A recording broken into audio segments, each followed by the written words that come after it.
இந்த நரசிம்மருடைய கண்களை பாருங்க. பூஜை நடக்கும் சமயத்துல இந்த நரசிம்மருடைய கண்கள் சிவப்பு நிறமா மாறுவதா நம்பப்படுது. மாயாப்பூர்ல இஸ்கான் கோவில்ல தான் இந்த உக்ர நரசிம்மருடைய சிற்பம் இருக்கு.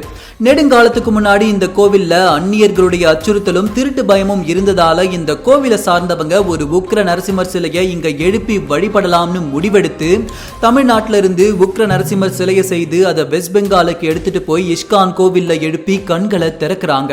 பூஜை நடக்கும் சமயத்துல உக்ர ரூப நரசிம்மர் கண்கள் சிவக்க காட்சி கொடுக்கிறார்னு பக்தர்கள் நம்புறாங்க. அதன் அடிப்படையில தான் இந்த வீடியோ சமூக வலைதளத்துல இருக்கு. இந்த சிலைக்கு இப்படி ஒரு தெய்வீக சக்தி இருக்கிறதா பக்தர்கள் நம்புறாங்க. நீங்க என்ன நினைக்கிறீங்க? இந்த உக்ர நரசிம்மர் கண்கள் சிவக்க உக்ர ரூபம் எடுக்கிறாரா? உங்களுடைய பார்வை என்ன? கமெண்ட்ல சொல்லுங்க. இந்த மாதிரி யாரும் சொல்லாத பல மர்மங்களை தெரிஞ்சுக்க இப்பவே சப்ஸ்கிரைப் பண்ணுங்க. இது உங்கள் தமிழ் ஃபேக்டரி.